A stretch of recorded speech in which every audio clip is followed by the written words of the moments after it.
जय हिंद दोस्तों, my self Ravi Chaudhary. स्वागत है आपका आपके अपने यूट्यूब चैनल मेडिको नॉलेज में।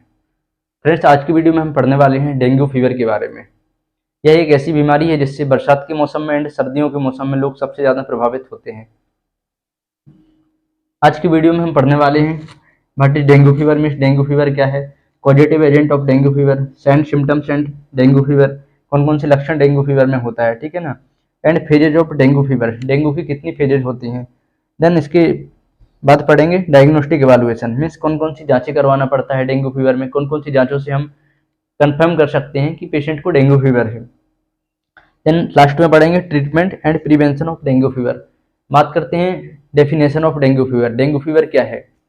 Dengue fever is a one type of viral disease which is called by dengue virus.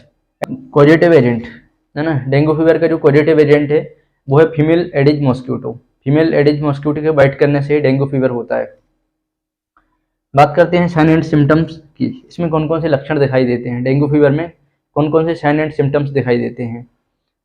जब भी किसी पेशेंट को डेंगू फीवर होता है तो उसमें उसे फीवर आता है, कंटिन्यूस फीवर भी आ सकता है, रुक रुक कर फीवर भी आ सकता है ना, जॉइंट पेन होता है, मसल्स पेन होता है, एब्डोमेन पेन होता है, और सीवियर कंडीशन में माउथ से ब्लीडिंग हो सकती है, गम ब्लीडिंग, नोज ब्लीडिंग, है ना, बॉडी के किसी भी पार्ट से ब्लीडिंग हो सकती है। और किसी किसी सीवियर केस में लंग्स के चारों तरफ पानी भर जाता है जिसको प्लीयल इफ्यूजन कहते हैं, पेट में पानी भर जाता है जिसे एसाइटिस कहते हैं, है ना, या सीवियर कंडीशन होते हैं डेंगू की। बात करते हैं phases of dengue fever. Dengue phases की कितनी अवस्थाएं होती हैं, मीन्स इसकी कितनी फेजेज होती हैं। फर्स्ट होती है फेब्राइल फेज, सेकंड होती है क्रिटिकल फेज, थर्ड होती है रिकवरी फेज। फेब्राइल फेज, जब भी किसी पर्सन को फीमेल एडिज मॉस्किटो बाइट करता है ना, तो उसमें जो भी वायरस है वो पहले ग्रोथ कर रहा होता है, वो अपना मल्टीप्लिकेशन करता है, इसको कहते हैं फेब्राइल फेज। इस फेज में पेशेंट को फीवर कंटिन्यू आता है ना, मसल्स पेन होता है, हेडेक होता है, सीवियर एब्डोमेन पेन होता है, सीवियर वोमिटिंग भी हो सकती है, डायरिया भी हो सकता है, ठीक है। ये फेज मोस्टली 2 to 7 डेज चलती है, 2 से 7 दिन तक यह अवस्था होती है। देन बात करते हैं सेकंड फेज की, जो डेंगू फीवर की सेकंड फेज है क्रिटिकल फेज। डेंगू फीवर की सेकंड फेज होती है क्रिटिकल फेज। इस फेज में क्या होता है, पेशेंट सीरियस हो जाता है, पेशेंट की किसी भी बॉडी पार्ट से ब्लीडिंग हो जाती है, नोज ब्लीडिंग होती है, माउथ ब्लीडिंग होती है, बॉडी की किसी भी पार्ट से ब्लीडिंग हो सकती है, ठीक है। और जो भी पेशेंट है उसके लंग्स की चारों तरफ या उसके लिनिंग में पानी भर जाता है जिसको प्लीयल इफ्यूजन कहते हैं, ठीक है। पेट में एसाइटिस हो जाता है, जो भी हमारी ब्लड वेसल्स होती हैं उससे प्लाज्मा बाहर निकलने लगता है, ठीक है। इसको कहते हैं क्रिटिकल फेज। इसमें पेशेंट का ब्लड प्रेशर बहुत ज़्यादा लो हो जाता है, हाइपोटेंशन कहते हैं जैसे, ठीक है। इसमें पेशेंट शॉक में भी चले जाते हैं जिसको डेंगू शॉक कहते हैं। देन इसकी लास्ट फेज है recovery phase. Recovery phase means dengue की सबसे लास्ट फेज होती है। इसमें पेशेंट रिकवर होने लगता है, पेशेंट को फीवर कम आता है, जनरलाइज वीकनेस रहती है ना, और इसमें बॉडी में रेडनेस हो सकती है, इचिंग हो सकती है, ये होती है रिकवरी फेज। देन बात करते हैं डायग्नोस्टिक इवैल्यूएशन का। ऐसे कौन कौन से टेस्ट हैं जिससे हम कंफर्म कर सकते हैं कि पेशेंट को डेंगू ही हुआ है, ठीक है।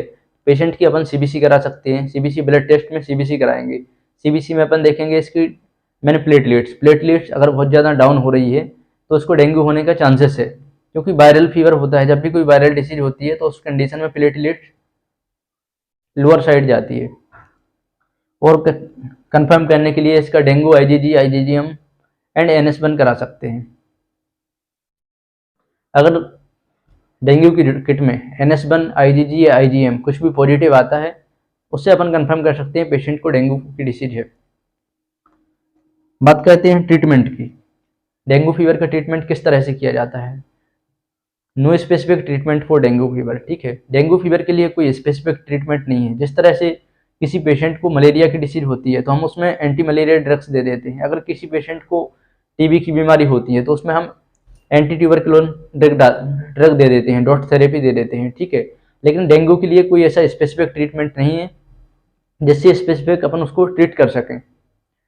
डेंगू में केवल सिम्टोमेटिक ट्रीटमेंट दिया जाता है, आईवी फ्लूइड्स दिए जाते हैं, प्लेटलेट्स लोअर साइड होती है इसलिए प्लेटलेट्स बढ़ाने के लिए टेबलेट दी जाती है, प्लेटिगार्ड, प्लेटेंजा, है ना, इसको बूस्ट करता है, बढ़ाता है।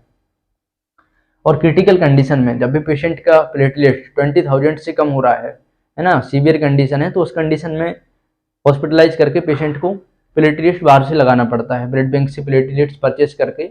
एसडीपी या RDP means single donor platelets या फिर रैंडम डोनर प्लेटलेट्स पेशेंट को लगा सकते हैं, है ना। उस तरह से पेशेंट की प्लेटलेट्स को बढ़ा सकते हैं और रिकवर कर सकते हैं। देन इसमें सिम्टोमेटिक ट्रीटमेंट दिया जाता है, जैसे पेशेंट को फीवर आ रहा है ज़्यादा तो उसमें अपन पीसीएम दे सकते हैं। और पेशेंट की बॉडी को डिहाइड्रेट से बचाने के लिए, उसको हाइड्रेट करने के लिए IV fluid 60 ml per hour, 80 ml per hour के हिसाब से 24 आवर दे सकते हैं। बात करते हैं प्रिवेंशन की। डेंगू फीवर से हम किस तरह से बच सकते हैं। डेंगू फीवर से बचने के लिए मेनली जो हमें प्रिवेंशन करना है वो मॉस्किटो से करना है, मच्छर के काटने से बचना है ना। अपने जहाँ भी रह रहे हैं वहाँ का एनवायरनमेंट हाइजेनिक होना चाहिए, पानी नहीं भरा होना चाहिए, टंकियाँ हाइजेनिक होना चाहिए, प्रॉपर क्लीन होना चाहिए। और बॉडी पे अपन सोते टाइम कोई भी ऑइंटमेंट ऐसा ऑयल अप्लाई करके सोएं जिससे मच्छर ना काटे। सरसों का ऑयल भी अप्लाई कर सकते हैं। इसी तरह के हेल्थ रिलेटेड वीडियो देखने के लिए हमारे यूट्यूब चैनल मेडिको नॉलेज को सब्सक्राइब करें एंड अधिक से अधिक लोगों तक शेयर करें, जिससे लोगों को health related information free of cost मिल सके। Thank you.